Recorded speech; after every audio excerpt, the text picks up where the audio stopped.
Good evening, everyone. Thank you all for coming. I'll make a last plea for those in the back section to please come forward and join us in the spirit of partnership. Come and be close.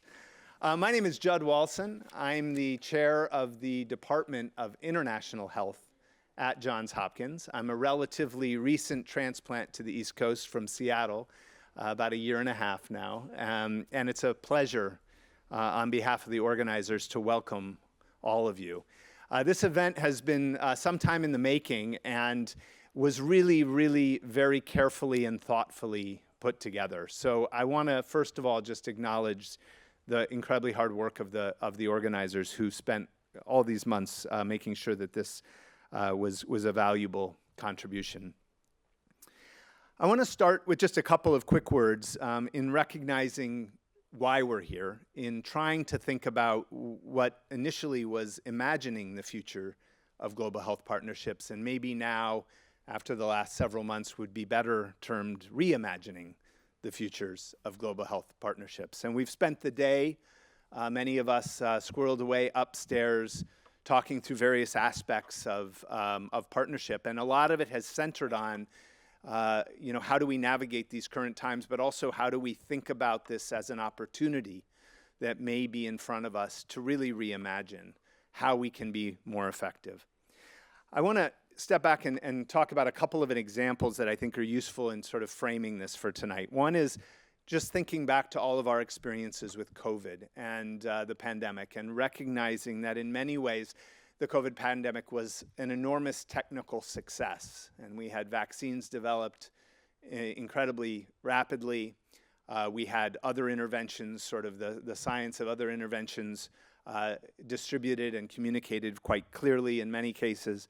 But ultimately, I think history will remember COVID as a tremendous failure, and it's largely been a tremendous diplomatic failure.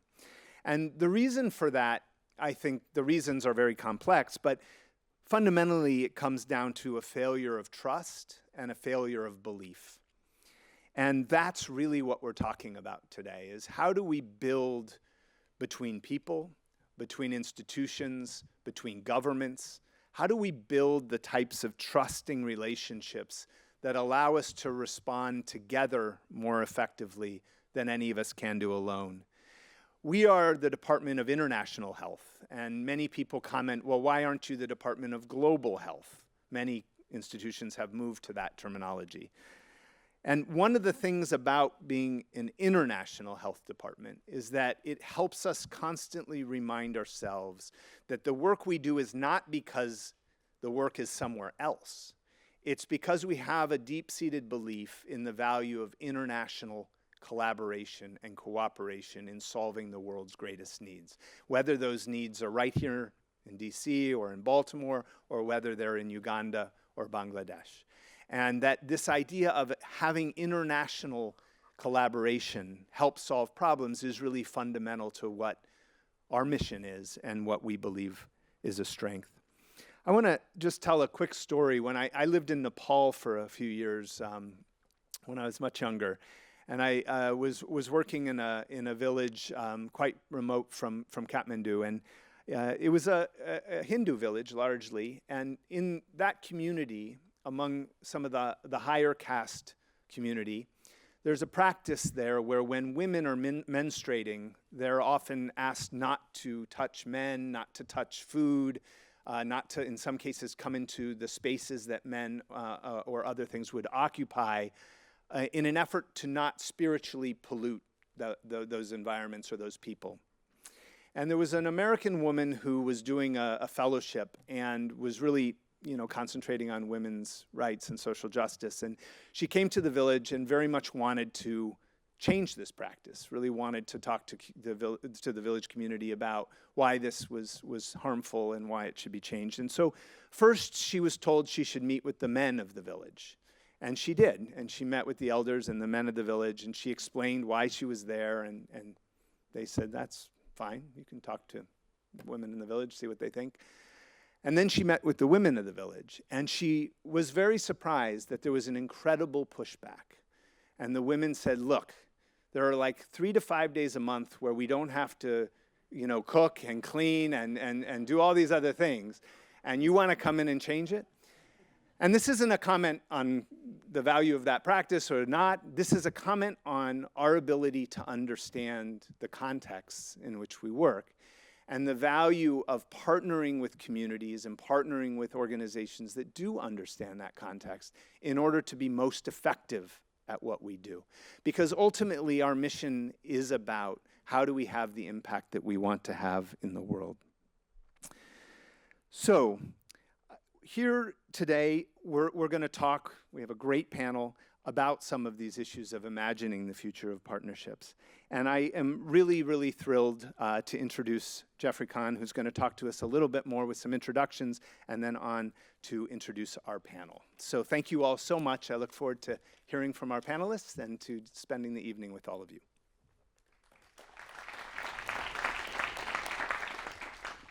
Thank you, Judd, and I'm really just going to offer my welcome. I'm Jeffrey Kahn. I'm the director of the Berman Institute of Bioethics here at Johns Hopkins, and we are, along with a project that we co-host with the University of Oxford, delighted to be among the hosts of this event. GLIDE, as it's known, the Global Infectious Disease Ethics Collaborative, is a Wellcome Trust-funded project that engages in, as the name would imply, global health and ethics in the infectious disease context. It's a point of pride that we have that project and now have been engaging with our colleagues on the other side of the Atlantic and across the globe for 5 years, and we're hoping to continue that work. I just want to say, and maybe echoing a little bit of what Judd has already said, we have been imagining this day, Joe, Ali, and colleagues have been imagining this day for a number of months, predating the election. It was deemed to be an important enough project to fund through the Nexus Award mechanism, and it was certainly, if it was important before the election, it's even more important after the election. The moral imperative to engage in global health partnerships, I think, couldn't be more obvious or more strong. The Berman Institute is committed to that kind of work, both here in the US and globally, internationally, if that's the term we want to engage. And we have been doing that kind of work for over 25 years with funding from the Fogarty International Center of the NIH, from the Wellcome Trust, and from others, and we are committed to continuing to do that important work. As I said, it could not be more important to do it now than it ever has been. And so with that, I will say, having spent the morning on the 8th floor, the day on the 8th floor with many of you who are in the room, I'm more optimistic about the future of global health partnerships than I was when we joined each other at the beginning of the day. So that's an optimistic note, I think, on which to kick off the panel, which I think is going to be a real treat. And to introduce the panel and the conversation, let me bring my colleague Joe Ali to the microphone. Thanks, Joe. Thank you, Jeff. Thanks, Judd, for your welcome remarks. I'll just add my welcome. My name is Joe Ali. I'm an associate professor in the Department of International Health and the Berman Institute of Bioethics, where I associate director of global programs. So I bridge the worlds of ethics and global health, and I'm really, really delighted to be able to call many of you in the room collaborators, colleagues, friends, and we're really looking forward to engaging in a conversation today about this topic with our esteemed panelists who come to us from different places around the world, different contexts, different experiences. We have a philosopher, we have a leader in global health who's been leading key organizations like Gavi, and an experienced clinician who has been doing some incredible work developing collaborations in research and practice and policy for indigenous communities in the United States, Canada, and elsewhere around the world. So diverse perspectives and experiences to bring to bear on this topic. And I'm sure all of you will have some insightful comments and questions for our audience. What format for this evening is going to be Each panelist will share some remarks, 10, 15, 20 minutes roughly, and then afterwards we'll have an opportunity for some dialogue on the stage, and then we'll invite you to share any questions or comments you have. There are microphones located in the front of the room, I believe also halfway up. So when the time comes, please come down to the microphones and bring your comments and questions forward. With that, I think I'll go ahead and just introduce our first speaker, colleague and friend, Cesar Atuire, from multiple sort of institutions, I will say. He's an associate professor, philosopher at the University of Ghana, and currently the ethics lead for the Masters in Science in International Health and Tropical Medicine at Oxford University. Cesar has been, I think, a very forward-thinking voice in this space and thinking about our ethical obligations in global health and including in global health partnerships. As a philosopher, he will, I'm sure, relate his experience and insight to some foundational theories and concepts and set the stage nicely for what I believe will be complementary presentations from our co-panelists. Cesar is also currently, as of last year, the president of the International Association of Bioethics and is serving in that leading role, guiding the way for many of us and thinking about how even in the field of bioethics we can collaborate with each other more effectively. So I'm very happy to welcome Cesar to the podium and to share remarks. Thanks, Cesar.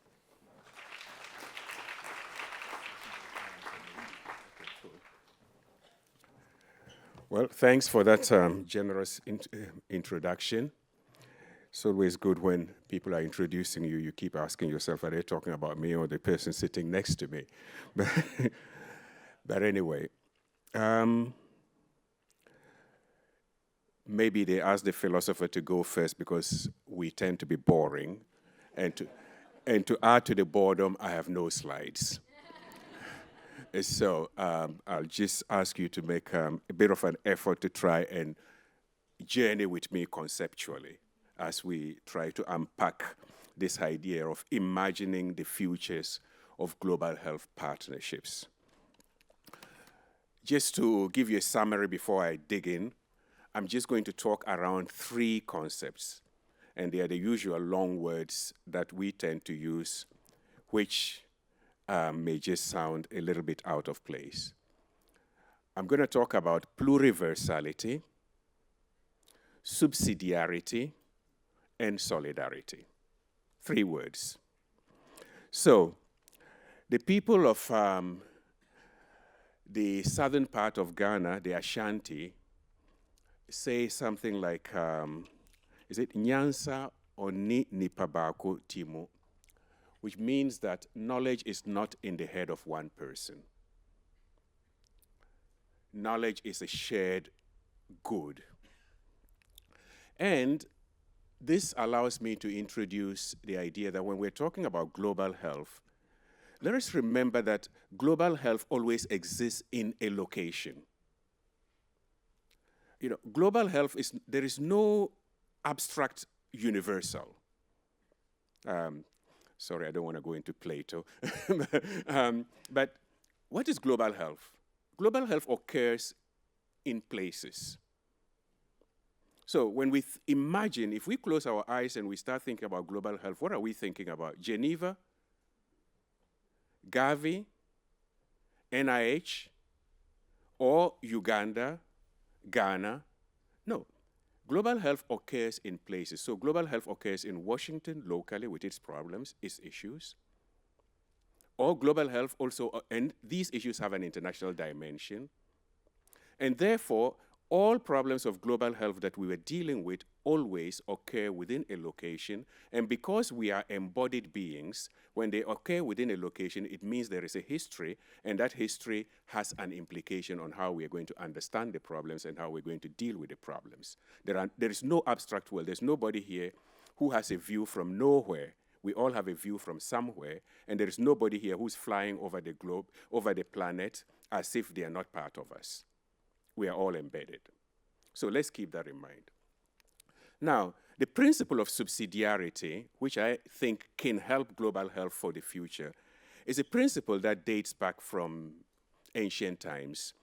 But it simply says that whenever there is an issue to be resolved, the larger organization should not overtake the smaller organization.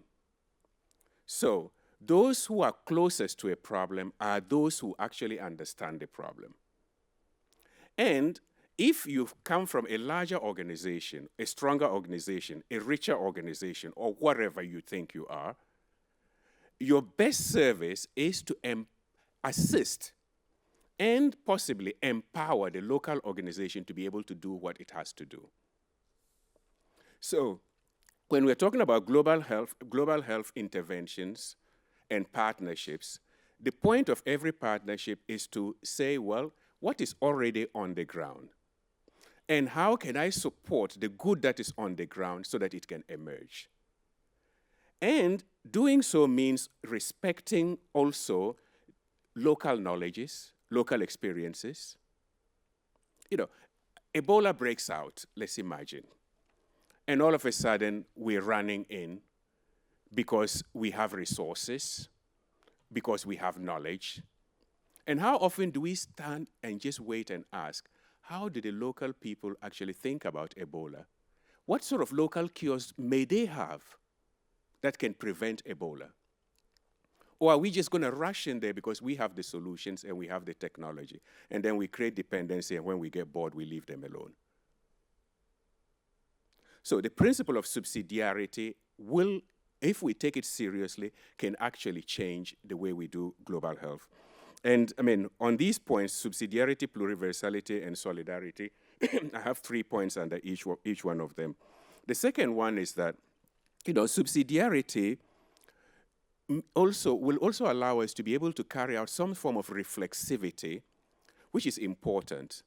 And that reflexivity is this. I mean, when we start talking about health partnerships and interventions, we hear words like local communities.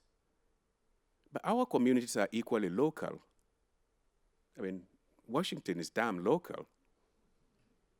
And we come from communities, and we are engaging with other communities. So Johns Hopkins University is a local community. And if it is like many other universities, it is even tribalistic, because departments don't talk to each other and some feel superior to each other. And therefore, it is a community that is going to engage with another community. And when this engagement is serious, then something new is born, because when communities engage, something new is born. And this will save us also from having this kind of savior mentality, but it is communities that are negotiating their own histories and their own experiences and sharing in order for something new to emerge. But this means that we need to do that reflexivity of our own positionality and understand where we're coming from before we start reaching out to solve other people's problems. Third point on this is that once we take this into consideration, and then we take into consideration our own history, our own communities, then that is where discourses like reparations can come into the way we relate with other people. Because we have to assume the damage that our communities may have caused to other people. And since we are part of that community and representing that community, then we can engage more meaningfully. Second, I'll move on to pluriversality. I'm just keeping it at a high level. Maybe in the Q&A I can give more examples. Pluriversality has many meanings in different contexts. Here I'm drawing from the Latin American, above all the Mexican Zapatista thinking, which of course was articulated by other authors as well, of the idea of un mundo donde quepan muchos mundos, a world in which many worlds fit together, right? When we use pluriversality in entering into global health relationships or partnerships, the first thing we need to realize is that we need to approach the world with epistemic humility. That's another new expression that is kind of sexy that people use these days. But epistemic humility is linked to part of what I said at the beginning, that knowledge does not exist in only one head. And therefore, whenever we enter into any context, we need to realize that expertise can come from various contexts. Just today, for example, we were discussing what is happening in the US today. Many research institutions in the US are beginning to see that they will have to be cash-strapped. They've never really experienced poverty, lack of money. How many institutions in the US are thinking of actually going to call on African institutions that have been living with this since they were created and say, what can you teach us? Because knowledge doesn't come from Africa, right? Just like when COVID broke out, and it hit Italy, I remember mentioning to some of my Italian friends, gentlemen and ladies, when was the last time you had a national outbreak of disease in your country? They said, well, the Spanish flu. Okay, great. So you are a bunch of theorists. How many of you have thought of actually inviting expertise from Sierra Leone, Liberia, Guinea, to come and advise you? But knowledge doesn't come from Africa. And that is not epistemic humility. So, epistemic humility, respecting different ways of knowing. So different ways of knowing means that, yes, I can go into the laboratory and study everything about tuberculosis and know everything and all the variations and everything. But if somebody has lived with a person who has tuberculosis and has heard them cough in the night, that person too has knowledge. And that knowledge is worth respecting. 3, pluriversality also means that we need some amount of pragmatism, which is a little bit diverse from what modernization has always taught us, because the modern era was about hasty universalizations. And those hasty universalizations have broken down in the postmodern era, which is a fragmentation of knowledge. And the only way we can still prop up this is through violence and various forms of violence. It can be economic violence, it can be other forms of violence. But serious pluriversality will say, we can't force everybody to agree with us. And we don't even need to. But especially when it comes to global health, things like global health, there are a few things we can agree on. And these are goals. What are the goals that we want to achieve? The thinking behind these goals can be different. One example, just to illustrate that, is one of our researchers is working at the foot of the Himalayas, and we're talking about responsibility, intergenerational responsibility, for example, towards the environment. And yes, if you believe in reincarnation, intergenerational responsibility is natural, it comes to you. Because you will still be around anyway. And it's a different line of reasoning, but we can share goals. And we can work towards our goals. And we need to respect that way of thinking if we can find goals to work together. So pluriversality, which talks about epistemic humility, different ways of knowing, and also the idea that we can work on shared goals even if we have theoretical disagreements.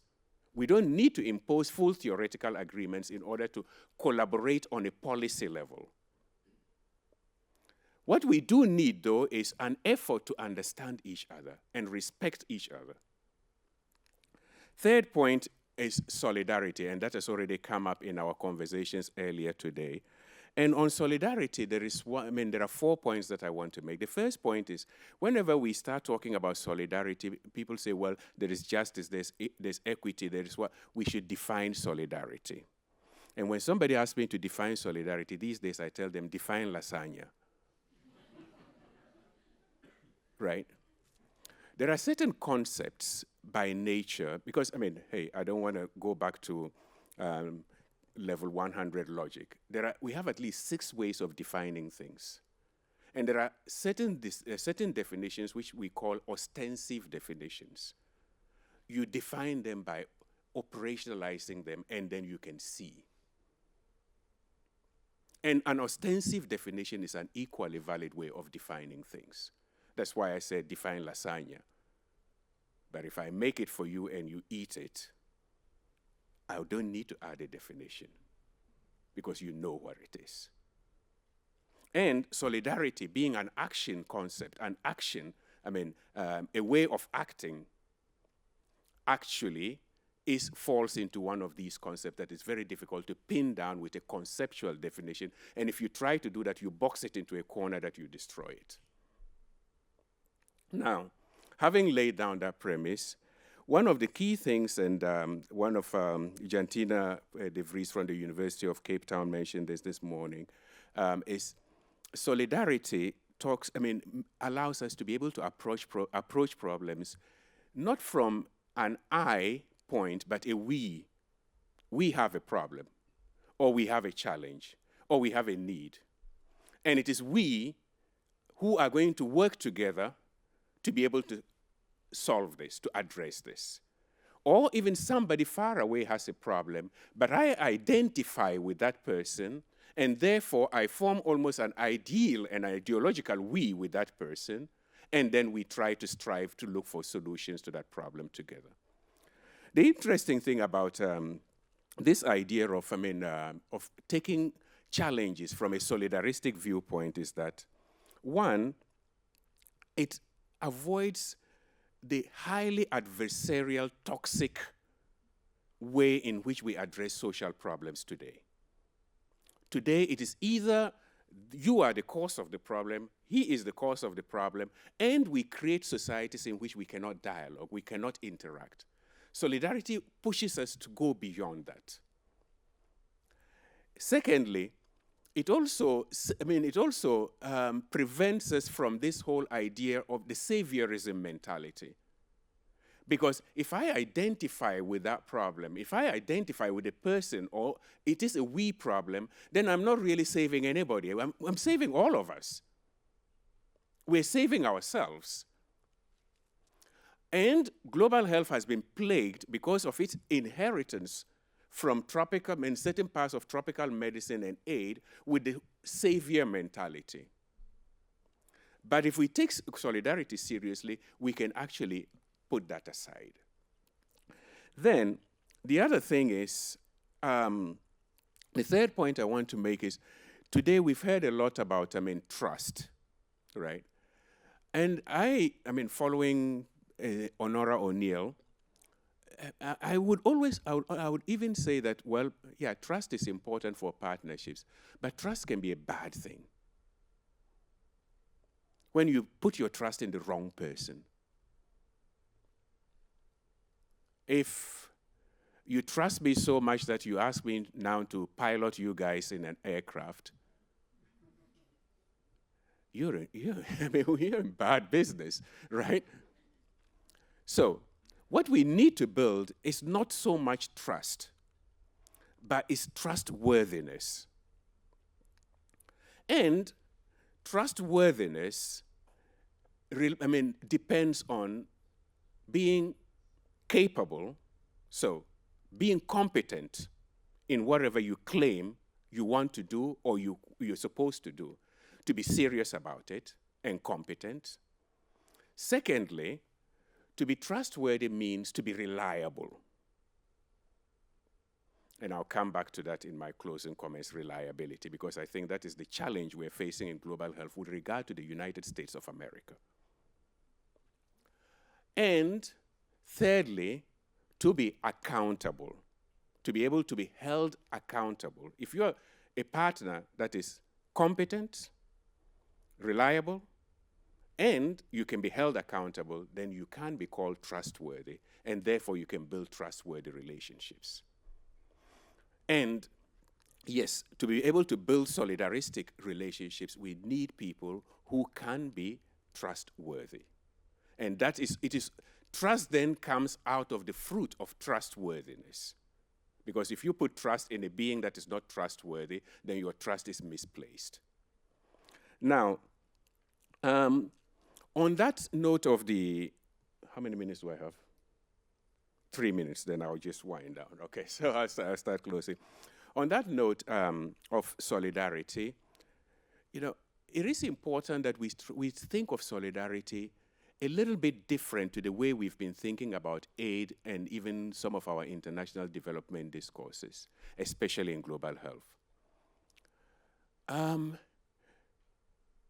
If we look at what is happening in global health today and the funding that is being withheld principally by the government of the United States of America and other nations in Europe following suit,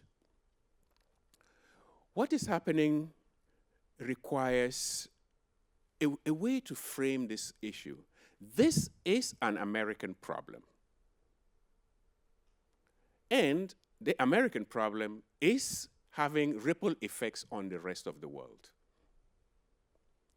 Now, these policies do not reflect the whole of the United States of America, all the American citizens. What I'm saying is that we want to stand in solidarity with the American people. And not the American people saying we want to stand in solidarity with Africans. No, please stop your saviorism. At this moment, you need our solidarity.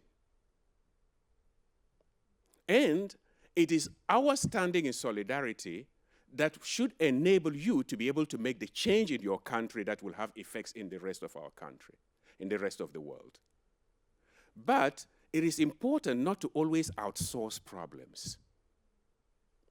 It is important to look within your house and say you are not in a good place. If this is the democracy that you dreamt of, then fine. If it is not, then do something to change it. And count on us, because when we were in difficulty, the people of this country also stood in solidarity with us, and we want to stand in solidarity with you. But we need to reverse the narrative and look at where the problem is and address it where it is. And this is part of what I was talking about, the subsidiarity and the pluriversality. And that way we can build a global health that is different, but not a global health that is made up of nice people who are going around trying to save the world. Because solidarity that I'm talking about is solidarity that emanates from what other authors call the epistemologies of the South. The epistemologies of the South say that you become a person as a result of relationships that generate you. And therefore, our personhood and our moral standing is based on our relationships. And the way to ensure that these relationships are good and allow every person who is within the web to be able to flourish is to practice solidarity. And therefore, we need to pay attention to any part of the web that generates our moral standing that is being suffocated. We need to be there, present, to ensure that that part is not suffocated, and we all need to stand up. But it is a we problem. And at this moment, I would say those who believed in the aspirations of global health in this particular context are suffering. And that is why we need to stand in solidarity with you. And it's not because we have money, we don't. Because it's not only money that makes you capable of standing in solidarity. Solidarity means actually saying, I'm with you, and the little that I can do, count on me. Which is why when Joe asked, at least in my case, to come here, I haven't been here for over 10 years, this is my way of practicing solidarity. And I think this is what we need to start working on. But we need to define the issues well, and that way I hope we can build a better future for global health. Thank you.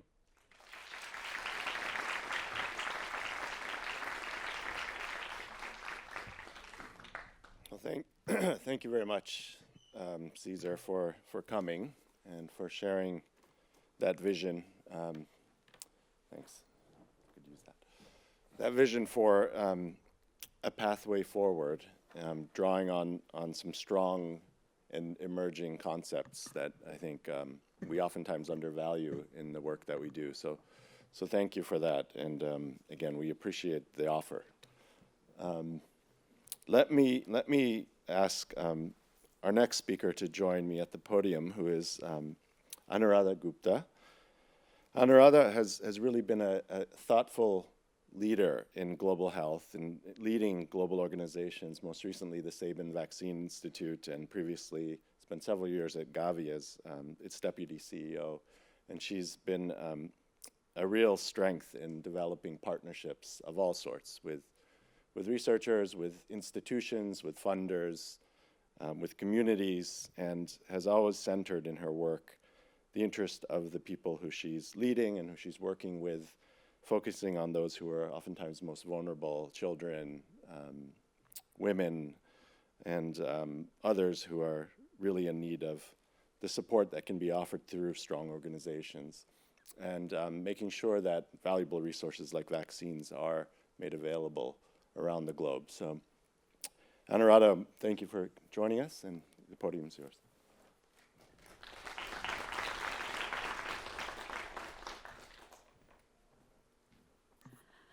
Thank you, Joe, and good evening, everyone. Well, I really want to begin by first acknowledging that global health is facing unprecedented crisis.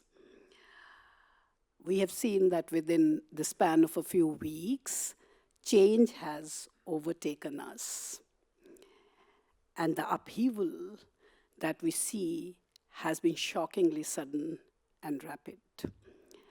I think what is really worrying is the fact that it is not just the US that has withdrawn, a major share of its support from global health, but we also see that in parallel, many European countries are massively reducing their aid budgets. Now, these developments, in my assessment, are going to compel more and more governments in lower and middle income countries to step up to the plate, to take true ownership of their health agendas and provide more domestic financing for public health.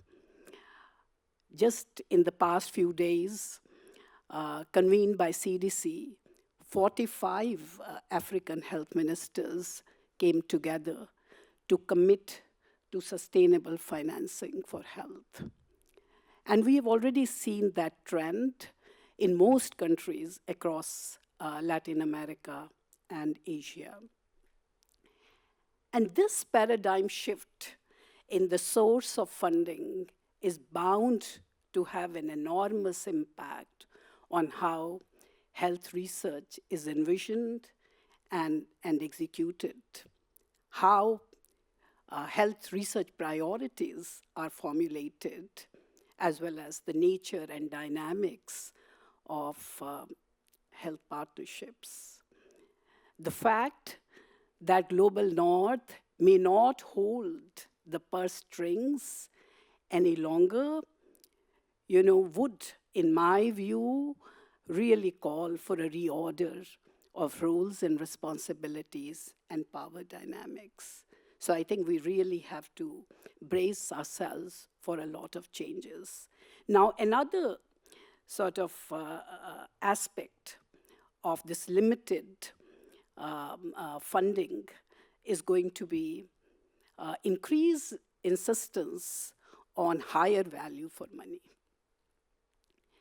So there's going to be a lot more stress, put on cost effectiveness, which means that costs of conducting research will have to be scaled down, and the value proposition of research will have to be articulated very clearly and compellingly right at the outset for research to become an investment priority for cash-strapped governments.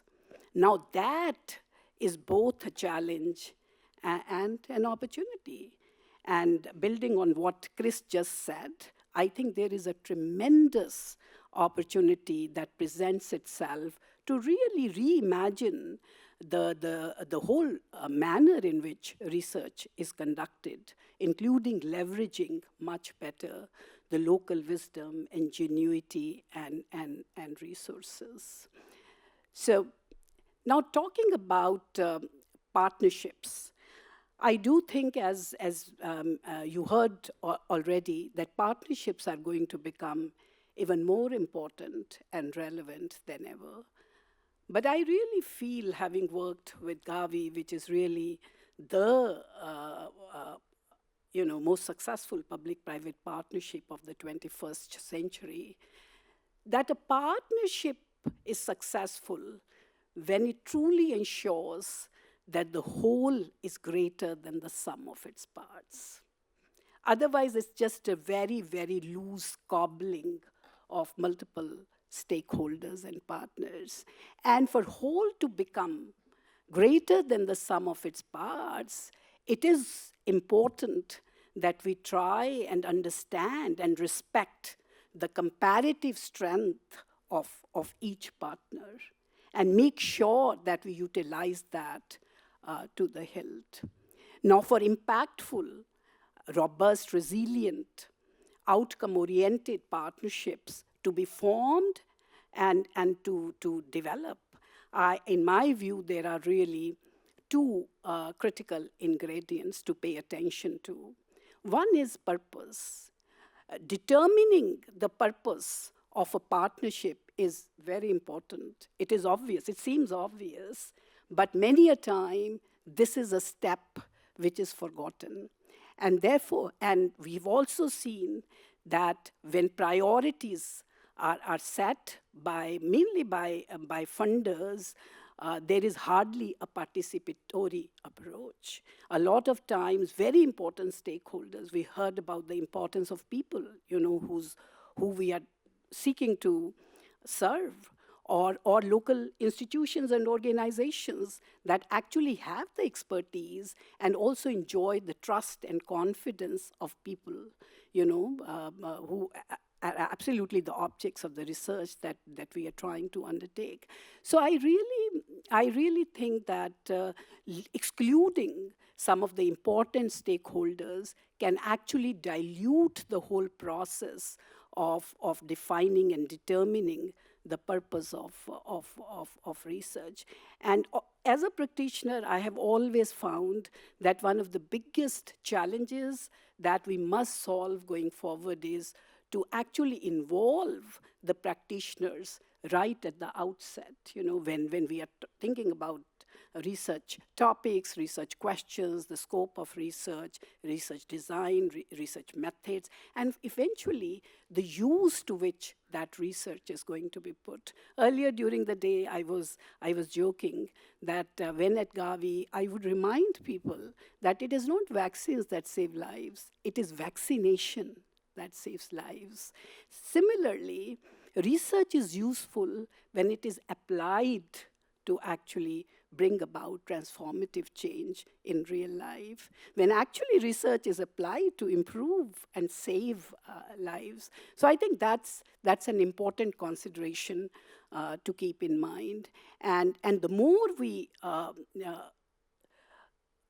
ensure that all stakeholders, including policymakers who have to come up with an appropriate policy response, and practitioners are involved, I think the partnerships are going to be much more fruitful. And based on my own experience, I have seen that a lot of times the practitioners are left out of the loop, and that does impact the usefulness of research findings. When I was leading the National Health Mission in India, as we try to improve maternal survival and child survival outcomes, we were faced with some very vexatious issues. For example, in one province of India, we continue to see high maternal mortality, despite the fact that the state was very high in terms of women empowerment. It had very strong health systems. The institutional deliveries were very high, and the total fertility rate was 2.1. So you would really say that it's a perfect sort of picture to actually have very low maternal mortality rates. And yet, we did not understand what were the factors that were responsible for those high. And believe you me, there was very little funder interest in sponsoring that kind of research. Earlier during the day, I shared how in India, we were seeing polio cases occurring among children who had received multiple doses of oral polio vaccine. And it was becoming increasingly difficult for us to explain to those communities as to why the children were falling victims to polio. And that is what actually leads to a lot of community mistrust and doubts about the value of vaccines. So I also shared the example of Ethiopian health minister who really wanted some research to be undertaken in the HPV strains that were inducing cervical cancer in Ethiopia, because she had some basic evidence to believe that strains 16 and 18 were not necessarily the only strains prevalent in Ethiopia and leading to high rates of cervical cancer. So I do really want to emphasize this point that in future, if we want our partnerships to be purposeful, then really making sure that we involve all important stakeholders right at the time of conceptualization is going to become extremely relevant. Otherwise, knowledge we have seen in the past can really sit on the shelf, and that itself can invoke a lot of skepticism or cynicism about the value of investing in research. Now, the second ingredient that I want to emphasize is trust. Now, I wouldn't go into trustworthiness or trust, but I do feel that it's very hard, it's really difficult to build trust. It takes a lot of time. And when you are building trust, you're not sort of building trust, or you are not trusting the other person without a very scientific and rational assessment of the skills that the partner has. So, in a partnership, in a genuine partnership, you will typically map out competencies and capabilities, because that is how the whole becomes greater than the sum of its parts, because there is complementarity. There is not necessarily duplicate. With duplication overlap, we must reduce or avoid, right? But there is complementarity, and therefore, once we understand the respective strengths of every partner, that is how you start to trust that partner to do their bit. So I think trust takes a lot of time, but it takes very little to destroy that trust. And I did share the example of COVAX, during COVID-19, we failed people. We failed particularly people in low and middle income countries, especially Africa. And I know, having been there at that time, that around the action that was taking place, that it really hurt the trust that had taken 20 long years to be built between Gavi and Africa leadership. And the sense of betrayal that Africa leaders felt, Africa people felt, is very hard to describe in words. And that is why people rejected the vaccines when they finally reached these settings, because it was too late. People said it's too late, it's too little. But I think most important for them was breach of trust. So I think building trust is an important investment and an onerous process, but also preserving trust is something really to be kept in view. Now, trust, in turn, has two very important dimensions. One is parity, parity or mutual respect. So, when you have asymmetry in terms of power balance, among partners, that does not lead to trust building. So therefore, it is important to make sure, as was said by Chris also, that the wisdom and knowledge are not regarded as unidirectional, but they are regarded as bidirectional, where you actually genuinely respect wisdom, expertise, strengths on every side, and then make the most of that. So I would call it, I don't know whether you should call it equity, but I would just say genuine parity, among partners, underpinned by a high degree of mutual respect is what actually leads to trust building and preservation. And the second important dimension is transparency. I think it is extremely important for the success of any partnership that there is complete transparency. When you are doing big things, audacious things, right? There is always a chance of failure.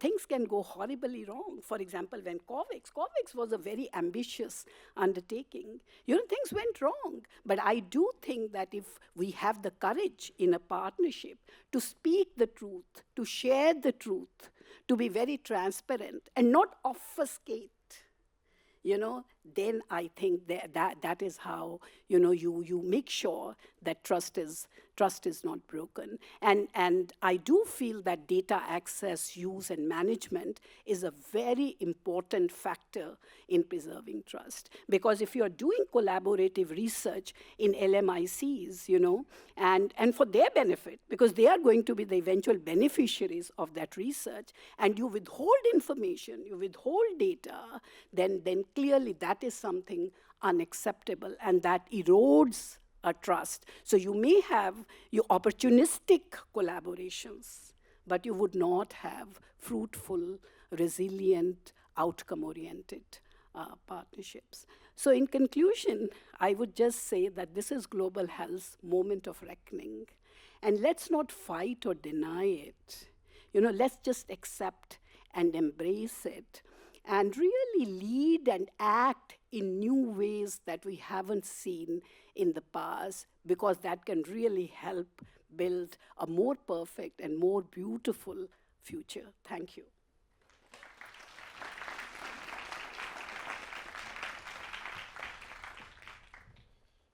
Thank you, Anuradha, for those remarks. I'm going to move us right along to our third and final speaker, Dr. Don Warren. Don has joined us at Johns Hopkins a little bit over 2 years ago as the co-director of our Center for Indigenous Health, which is based in the Department of International Health, and is really a shining example of an entity that has formed and really exists because of its relationships with communities. And Don has been a leader and is really a world-leading scholar in indigenous health and practice and research and partnership, and comes from a long line of traditional healers, and I'm sure draws on that experience in the community that he works closely with on a daily basis, whether he's at Johns Hopkins, North Dakota, where he primarily spends a lot of his time, or in the halls of Congress, where he's trying to advance our capacity to lead in this area. So Don, thank you for joining us. Welcome.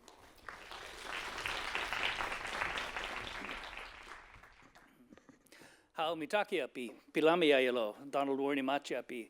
Hello, and thank you very much for the introduction, and I really appreciate being here with all of you. And in Lakota, we call each other our relatives, so it's really an honor to be here with all of you as my relatives. And I really do appreciate the opportunity to share some thoughts on imagining the futures of global indigenous health research partnerships as we move forward. And these are important discussions, and I really appreciate the previous comments and thinking about the idea of being trustworthy, not just trying to build trust, but also making sure that we are leveraging the local knowledge and local assets. And I think that's really at the root of why our center has been important. So I'm kind of more of an old school academic, so I do have PowerPoint slides. I'll be showing some images and sharing some thoughts with you as well. So I'll just briefly talk about our Center for Indigenous Health. We have a wonderful program called Family Spirit that's focused on promoting maternal and child health and family health that's been tested around the country, and we're now expanded that internationally. A lot of work with the International Diabetes Federation, as well as the UN Permanent Forum on Indigenous Issues. And then I'll close with just some thoughts on the next steps and things that we could do moving forward in light of some of the challenges that we are facing. So our Center for Indigenous Health was actually founded in 1991, so more than 30 years ago. And it was based on work that was done in the 1980s by Dr. Mathu Santosham. And for those who are interested, he still serves as our Director Emeritus, and he'll be speaking in May, talking about the importance of vaccines. So you'll have an opportunity to hear directly from him. But it was him and a team of researchers from Johns Hopkins that were asked to come out to a tribe in Arizona. And they were having terrible outcomes due to viral infectious diarrhea. And there were babies and young children who were dying from dehydration. And for the clinicians in the room, you know that trying to start an IV in a dehydrated infant in the best of conditions is very difficult. But this is in a very rural, remote, and impoverished region. So unfortunately, these children were dying from dehydration as a result of infectious diarrhea. So the team went out to develop an oral rehydration solution in the 1980s, and that became Pedialyte. So if you've ever used Pedialyte, it actually has its origin in the Center for Indigenous Health right here at Johns Hopkins University.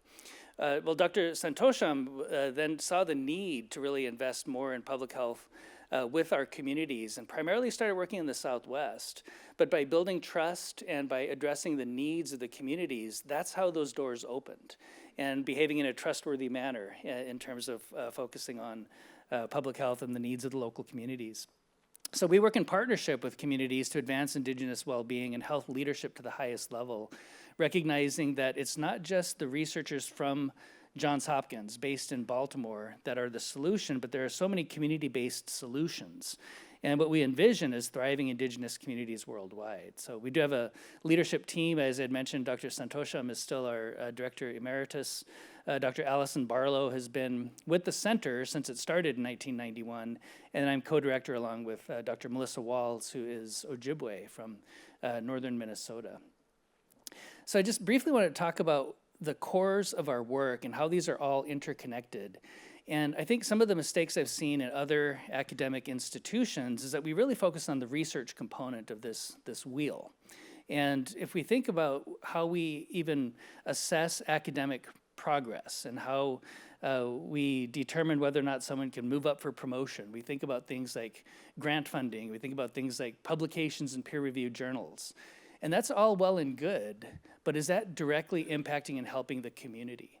And I would say that the research findings without policy and advocacy to actually implement the findings, without education and training so local people can then become the principal investigators and the implementers of our work, and without the wise practices to understand that one size does not fit all, then we don't have a complete system, right? We have to link research to education and training, policy and advocacy, and what we're calling wise practices. And it's kind of based on the idea of evidence-based practices, but every time I hear that term, my question is always, whose evidence is it, right? If something works effectively in Washington, D.C., does that mean it's automatically going to translate to Kyle, South Dakota, where I'm from? Well, maybe, but maybe not, right? Perhaps we need to ensure that we're using local knowledge and local norms and culture and language to ensure that the programs are being implemented as effectively as possible.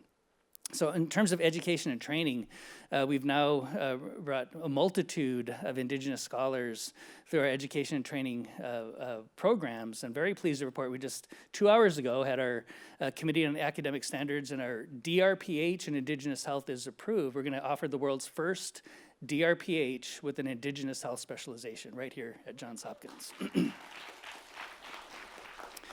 So we're obviously very pleased about those outcomes and recognizing that there are unique circumstances within Indigenous populations that need to be addressed in the education and training systems. And I think one of our problems historically is that we just have been underrepresented in the leadership arenas.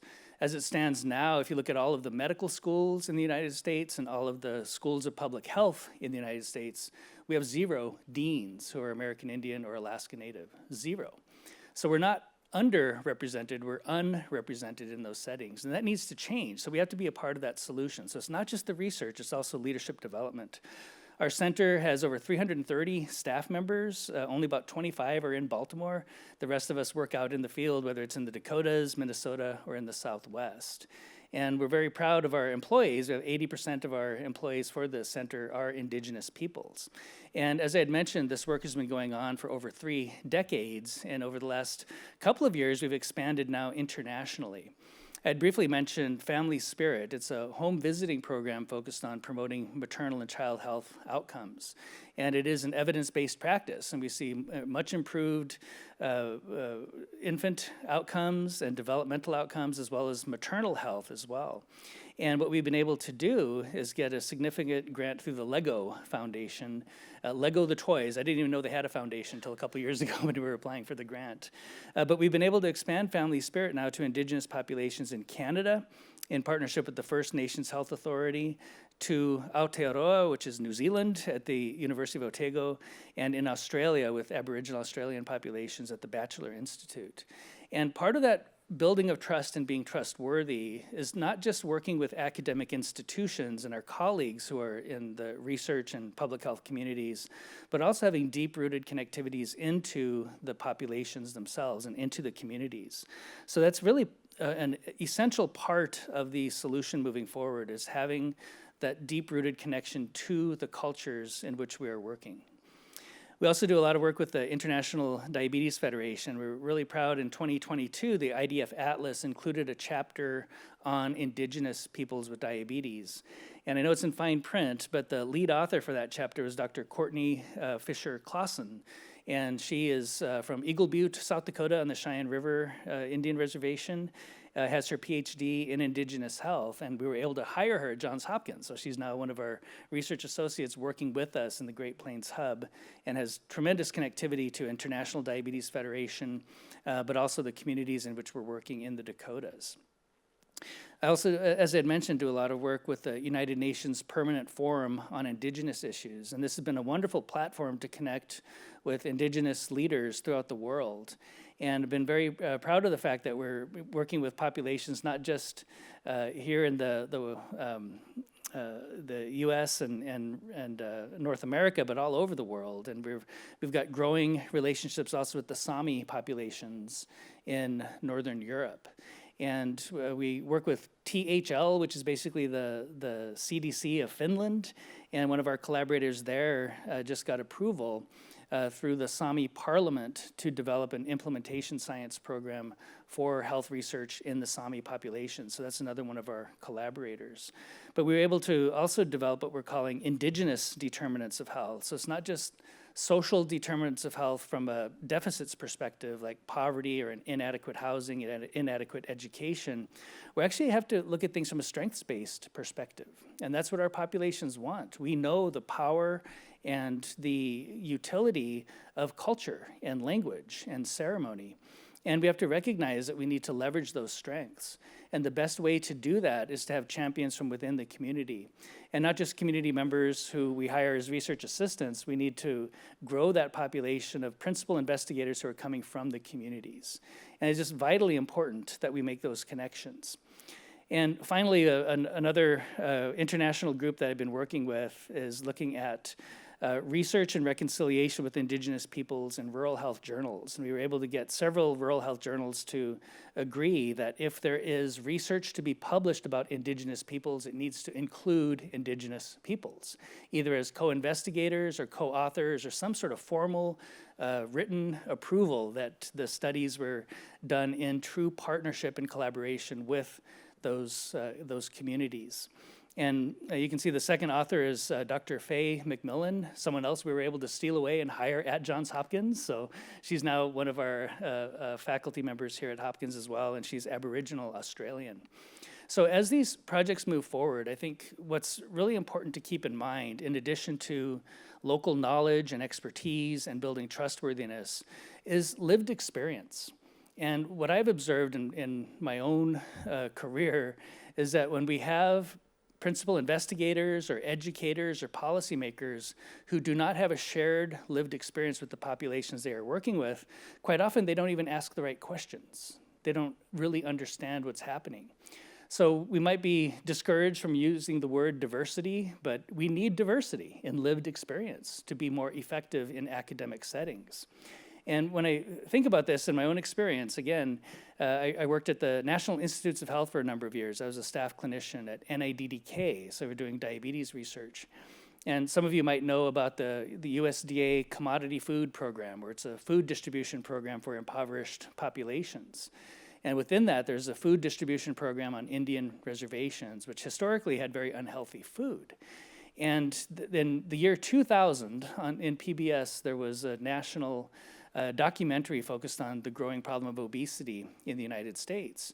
And one of our lead researchers at that time was interviewed, and it was on national TV, and he said that this population that we're studying, this American Indian population, has the exact same diet as everyone else in the country, but they have higher rates of diabetes, therefore it must be genetic. So I went to his office the next day, and I asked him, what about the commodity food program? And you know what he said? What's the commodity food program? So, brilliant scientist, but no relevant lived experience. Couldn't even ask the right questions. So as we move forward, we need to recognize that the research partnerships that we're developing need to be linked to workforce development partnerships, the education and training, the policy and programming, and wise practices, because I think we all can be much more humble in the way we approach all of this work and engage our populations in a much more meaningful way. Thank you all very much.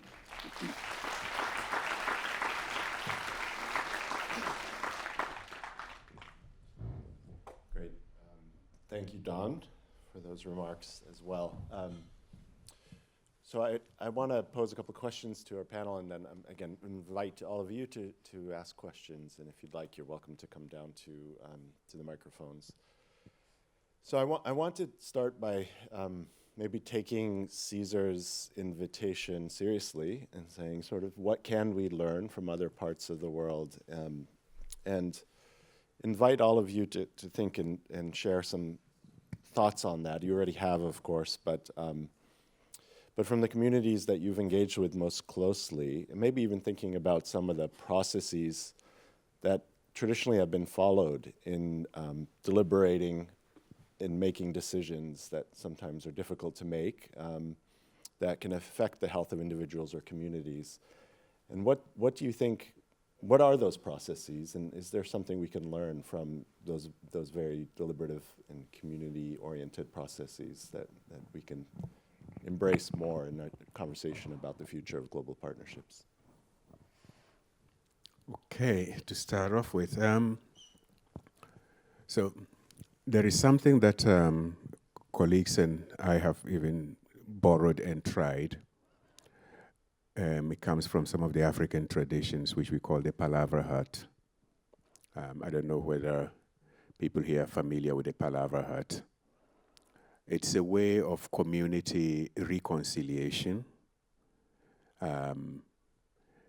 to go beyond current divisions and see how to build a better future.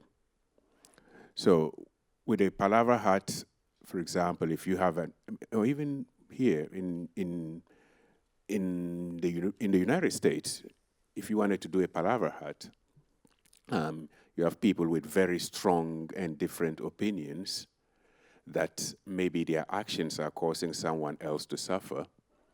And in a Palavra Hut setting, what you do is you try to bring people together, people who have different views, victims and even people who may be victimizers, and you get people to tell the story of the suffering that the actions of the other parties are causing them, not necessarily to point fingers, is to help other people be able to enter into the experience of that their actions are causing on you. So you can tell your story, not accusing anybody, but just saying, this is what happened, and this is what has, okay, the funding has been stopped or whatever, I've been laid off, I have 2 children, I've been doing this, I've been doing that, and that. So that other person understands the fallout of what they're doing. And normally in a palaver hut, you have, somebody who presides over and keeps reminding us that we're not here to come out in a debate.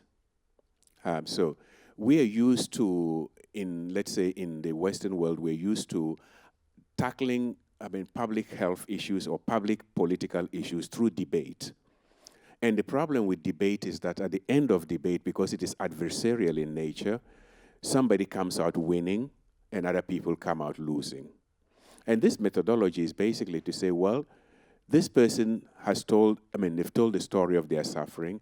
You listen to other people. There are even, there's a sort of like participation. And the idea is, what should we be doing to make sure that other people are not being victimized? And together, how can we all contribute? And this is when it then it gets to a point that there is actually a great deal of amount of commitment. And talking about, just talking about our context today, one of the things that I personally, and this is because perhaps I'm over 50 years old and I'm an old person now, we think that we can solve problems by just tweeting. That is highly unenough, if the word unenough exists in English, right? It's just not enough. So you vent your anger, and I've said it. No. In these kind of, communities, what are you going to do? And what sacrifice are you willing to make? Even if it's just a small thing, so that we can all be better off. And I think these are some of the things about, dealing with issues as they come up. Because just venting is too easy to do. And what is more, and here people may even disagree with me, and I'll be happy that they do. Sometimes we vent just to be on the right side of what seems like the thing that is correct. So we are not even interested in the problem, but we are interested in our own self-absolution. And we are not solving the problem. And that is too easy.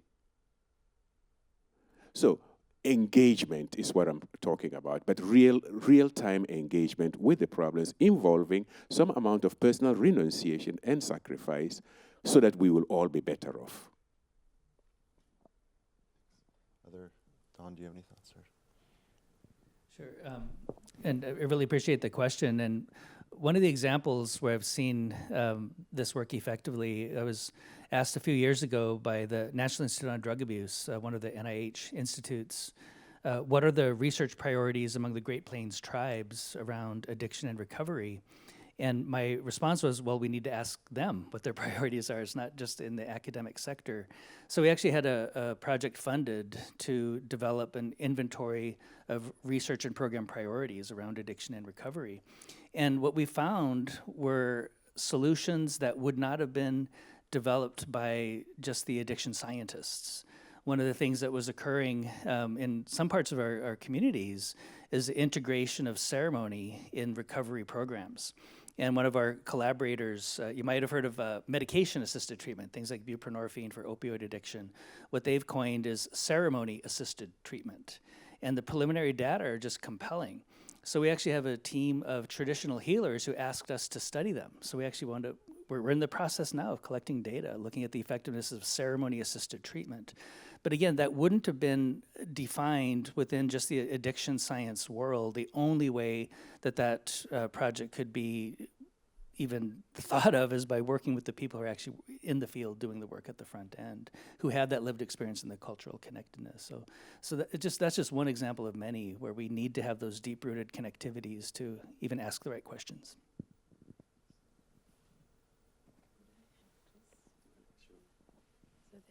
So I think there is a tremendous value in listening to voices, of the people who we are trying to help. So I recall an incident, where I had designed a very large intervention in one province of India where I was the health secretary, which was to actually provide free transport to pregnant women, to get them to the sort of public health facilities for institutional birth, because we really wanted to sort of increase the institutional deliveries. And I had realized that, the out-of-pocket expenses, right, that were proving to be a major financial barrier. So, among other things, so what I had designed was an initiative where we said no expense delivery. So it was a guarantee that we held out. And of course, among other things, like all consumables, everything, they didn't have to pay anything at all in the hospital. But, I also sort of included free transport to bring them to the facility, right? So now what happened was, for the first time, when this happened and women were brought to the hospital, then the civil medical officer, called me to say, look, these women are refusing to leave because they gave birth in the facility, but now they are saying that they also need to be dropped back, because they said that earlier they were just by themselves, coming to the facility, and now they have a newborn to take, and how do they go back, and they can't be abandoned. And I think I know for a second I almost got impatient, saying what sense of entitlement. But, but then I reflected on it and I thought, but it's a very, very valid point to make. And that is when I sort of modified that initiative to include to and fro free transport. And then later it became a national initiative. And believe you me, this free transport both ways has become a huge driver of the surge in institutional deliveries that we witnessed in India, and having a major impact on decline in maternal mortality. Now, another sort of thing that I want to say is we should also have the courage, right, to actually challenge some of the existing ways of doing things. And I really regret that in global health, a lot of times, it seems like an echo chamber, where people are really just saying the same thing over and over again, and I think we lack that courage to stand up and say, no, but there's a better way of doing this. And let me share this. So when I took over the National Health Mission in India, that time the world had lost hope, that India would ever be able to eliminate polio, because we were home to 50% of global polio cases. This is 2009, right?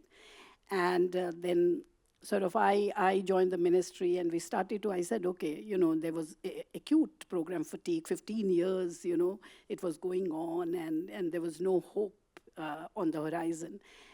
And then, I realized that what WHO was doing by way of key measurement was to really keep counting the number of children who had been vaccinated in every special polio vaccination drive, right? And I started to sort of understand this phenomenon of why more and more people were now pushing back on vaccines, and realized that, rather than sort of looking at how many people were reached, we actually need to look at how many children were missed and where. So that just one thing that changed. And I still remember WHO in charge, getting quite annoyed, right? When I said, after every round, what I need is really specific data on where we miss children, how many households. And that really allowed us to become so much more targeted in terms of, identifying those households, where we were seeing pushback and, really, mobilizing a lot of community support, including political support, to vaccinate those children outside campaigns. And we were able to actually bring down the number of polio cases to 0 in India. It is still regarded as a global public health feat, because the world couldn't figure out how we had done it. But we had that courage. So likewise, when I came to Gavi, you would know that if you study vaccination, that really the key measurement was to see how many children have received the 3rd dose of DTP. And I started to look at data, I realized that 2/3 of children who did not receive the 3rd dose of DTP actually were not receiving even their 1st dose of DTP. And that really was the cohort to focus on, because they represented the most vulnerable and marginalized populations, and 2/3 of them lived in extreme poverty. So the point that I want to make is that, having that courage of conviction and having that sort of audacity, almost audacity, to stand up and say, no, we need to do things differently is also very important. Can I Yeah, just I see Caesar wants to jump in. Let me encourage you to come down if you do have questions. I'm going to move to the audience next. The thing I just wanted to add, and this is anecdotal, but it's important also to understand the different contexts. I'm talking about universal health care. I remember when they introduced the universal health care in Ghana, and it was tiered so that poor people would pay less and those who are wealthy would pay more, which seems reasonable to people like us. The poor people were not registering. Because in that context, you can't be proud to be poor. So why do you, whereas in many contexts, it may just be normal to say, well, I have a lower income, but poverty is not something to be proud about. And so why should I then go and declare myself as a poor person? And these are the things that you learn when you start engaging more with communities, to also know the way people perceive even so-called well-intentioned interventions. In a context where, somebody who feels poor actually feels embarrassed to be able to come up and say, I am a poor person. Then you ask them, you say, well, if you're poor, you are entitled to these health services. You won't succeed. Great, thank you. Questions and comments? Yeah. Can I go ahead? Yes, why don't you go ahead in the top, and then we'll come down here. Great. Thank you. Okay. Hi, everyone. My name is Carolina Andrada. I'm currently an independent researcher, which means Doge has done what it's done, and I'm hanging out writing articles.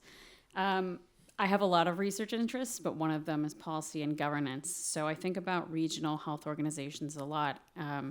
I'm curious to hear your thoughts on how regional health organizations can serve as a nexus for partnerships. I'm thinking about things like the Africa CDC or PAHO, given that they can leverage their international connections and connections to philanthropies and sources of finance with their acute knowledge of their region's problems and also strengths, and the organizations that are working to overcome these problems, leveraging those strengths. Thanks so much. So I think it's very hard to generalize, right? So you cited 2 examples, PAHO, which is a very different kind of organization compared to CDC. So I really think it's on a case-by-case basis that you have to really evaluate the relevance and value of any institution at the regional level. But I do agree that the regional level institutions can play a very important role, right? So sometimes we are talking about global institutions and then local institutions. But regional institutions can actually be very effective in coalescing a lot of partners, in the region. Now, CDC, I think Africa, if in my view, had outstanding leadership, during COVID-19, and we saw the results of that, because of its strong leadership, it was able to do advocacy, very effective advocacy, and actually mobilize a lot of political will. That is why during COVID-19, actually African health ministers committed to providing, domestic financing to procure COVID-19 vaccines. So leadership of institutions does matter and play a very important role. But if you look at some of the multilateral institutions like WHO or UNICEF, I think there are certain structural sort of barriers, that can hinder effectiveness of the role that they can play in the region. Sorry. Just to add to that, I think, speaking more about the Africa CDC and regional organizations in Africa, we have Carla Science in the room who could perhaps tell us more about PAHO because she's in it, right? But if we think about the African continent, we have about 1.5 billion people who are distributed in about 54 countries. Now, some of these countries are quite relatively small. If I think about the country next to ours, Togo, I come from Ghana. Togo is a country with about 10 million people. Then you move to, you jump down at Benin, you're in Nigeria, 200 million. So there is quite a bit of diversity between the countries. And the strength of every country to respond individually to challenges is such that, if we didn't pull resources together between these countries, we would actually be wasting resources. We could be wasting a lot of resources. So the regional powers do have, quite an important role to play. And a lot of the problems, the health challenges are actually shared in the regions. And so if the health challenges are shared within the regions, why not come together to be able to address them together? And perhaps that way we would be more efficient and we can even draw from more resources, human resources, ideas, economic resources, endless resources. There is also another aspect as well for those of us who work, for example, in ethics. We know that in many countries, quite often ethics committees can enter into conflict with government. I'm sure even in the United States today, there is tension.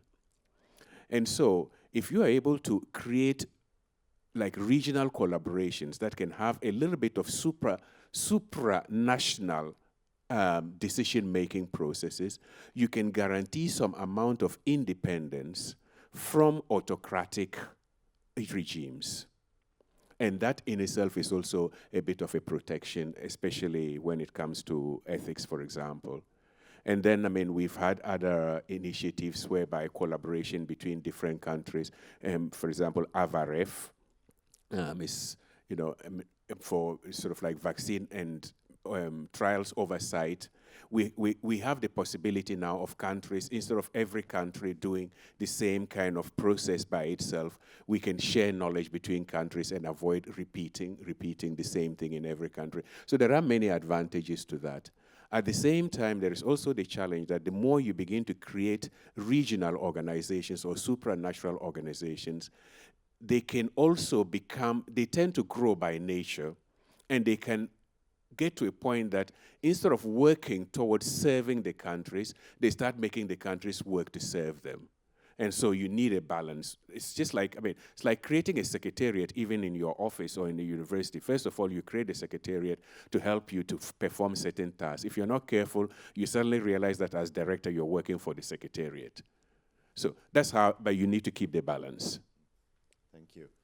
Why don't we take 2 questions from this side and some responses, and then we may have to wrap up given the time. Thank you.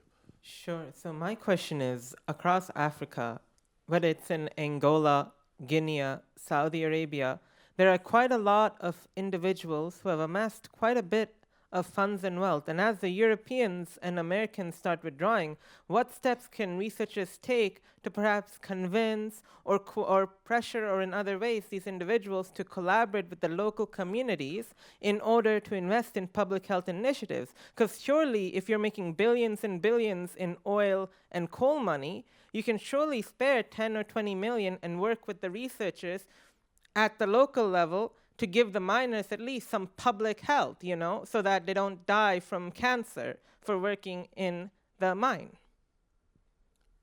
Right, I guess that's for me, right? The question. This is about Africa.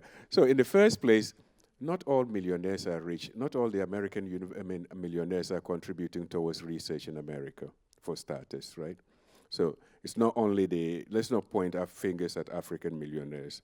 And many people who are millionaires actually arrive at the being millionaires because they have a characteristic of actually knowing how to practice greed. But that's fine. That's fine. That's all right. It can be a quality in for them because it's helped them to become rich, right? But it is true what you're saying, that there are many rich people in Africa who could be doing more. And I think this is time. Some are already doing, someone like Mo Ibrahim the Mo Ibrahim Foundation is supporting many initiatives in education and in health in Africa. Some others are doing the same thing. Now, the thing we need to what we need to do is to make this more structural. And I think some of these withdrawals are actually waking a lot of leadership, or my hope, I'm not saying they are, my hope is that, aid has a, it's a terrible beast, aid. On the one hand, it is helping people, but on the other hand, aid also has a kind of, capacity to drive local leadership into a state of lethargy. So, because aid is coming, we have a certain level of adolescentiality in our leadership, right? And this is going to drive us also to wake up. So it is going to be a painful waking up. And unfortunately, when there is pain, the poorest and the vulnerable suffer and they die most. But I'm hoping that this will be an occasion to wake up from that sort of adolescential state and also to hold our African leaders accountable. But I wouldn't say just African leaders. There is something that we've never measured. And I think it is about time we woke up to measure it. Actually, poorer people tend to give more proportionally than rich people. And any one of us, anyone who has grown up, for example, in the African space, and I think in many low and middle income settings, all of us have had to pay for somebody's education, somebody's health, somebody's whatever, funeral, or even their weddings. There is a name for it, which is not a very positive name in the use, above all in the southern part of Africa, black tax, which is, you end up being taxed when you are the first emerging person in a family that is not a wealthy family. But there is something positive there, which is some form of communal contributions that we have never really tried to quantify. And I'm sure if we start taking this seriously and we encourage it, we will find out that we have a lot of resources. Because many people who go to hospitals and sometimes they can't pay the bills, yet they receive care. Somebody somewhere is helping. But these figures are never recorded officially. So this is an occasion, but like every occasion is a risk. I'm hoping that the best will emerge, but I'm not sure it will emerge. So just what Chris said reminded me of a very interesting interaction I had with Chad finance minister a couple of years ago, right? So there was a case of misuse. Certain Gavi funding had been misused by Chad, and I had led a mission to go and meet the finance minister and request for reimbursement, right? And I had the DG of health with me. And the finance minister was young, right? And he looked at me and he said, when you fund a campaign, it was measles campaign, he said, when you fund a measles campaign, then this guy and several others actually make houses out of that money. And he said, you don't ask me when organizations like you are funding, several initiatives, which actually have a lot of perverse incentives.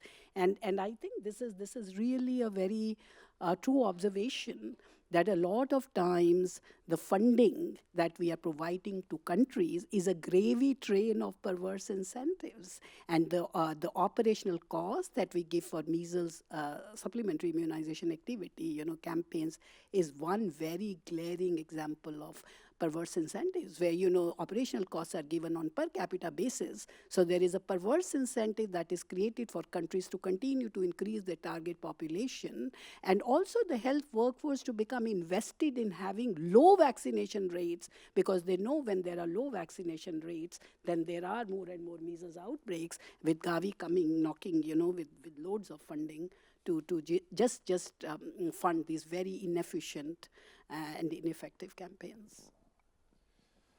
We're running short on time. Let me just invite the question and maybe take one response, and then we'll close. Thank you. Thank you for this opportunity. Good evening. My name is Fabio Soler. I'm a Brazilian physician, and I appreciate a lot this panel. Very interesting. I'd like to address to Dr. Wayne.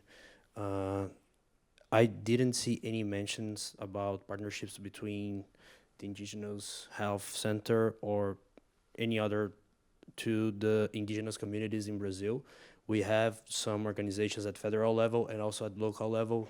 We have specific health departments for indigenous communities. And there is indeed in Brazil, and somehow being exported, a trend of shamanism and other religion, ayahuasca practices being developed more and more and being exported as a product or sometimes as a service to America, to Europe, and other countries. And there is indeed cure in those settings. And I would like to understand what's your perception on that relationship and how we can straighten that gap from them to here or elsewhere. I'm not an indigenous descendant, but I'm very proud of their knowledge. Today we know they are right? So I'd like to hear from you. Thank you. Yeah, absolutely, and thank you so much for asking that question. And just in the last few years, we've engaged international indigenous populations, but we definitely want to do more in Central America and South America, because you're absolutely right. There are wonderful solutions to health challenges within the cultures and within the populations that we want to work with. And so we have not yet worked in those populations, but we plan to. That's what we really want to do. So with this initial wave of work, again, a lot of it was funded for one specific purpose with maternal and child health, but our plan is to engage indigenous populations globally. And so we're in that process. So if you have good connections that we can work with, I'd be happy to meet with you and learn those. So thank you so much. Okay, well, join me in thanking our panelists for their wonderful thoughts. I just want to, before we close and head out for the reception, I want to offer my thanks to a key group of individuals. We've had a number of meetings over the past several months, almost a year now, of a planning committee that represents a lot of different institutions around the world, including many colleagues from Johns Hopkins. And I want to thank our planning committee, which is behind the scenes not only on this event, but on the day and a half of activity that you've been hearing about, which is accompanying this public event. I want to thank our partners. And I also want to thank Johns Hopkins for supporting this financially through the Nexus Award, and GLIDE as well for their generous support. And of course, thank all of you for your attention, your engagement, your questions, and your interest. I think there's a lot of work that needs to be done to move some of this forward, and we'll take on Caesar's call for solidarity and doing it together. So thanks very much. If you do have thoughts, just one last plug, we have colleagues of ours who are putting together an audio production on the futures of global research partnerships, and many of you have diverse experience to bring and to share. And so if you'd like, we'd invite you to join us at various points. You can leave the reception for a moment. We'll have colleagues, PhD students and others who will be recruiting from the crowd to join in room 128 down the hall to share some brief thoughts that you could have, if you're willing, have audio recorded, and it'll be produced afterwards into a compilation of diverse perspectives on this topic. So please do join us for that if you're willing and able. Thanks very much, and enjoy your reception.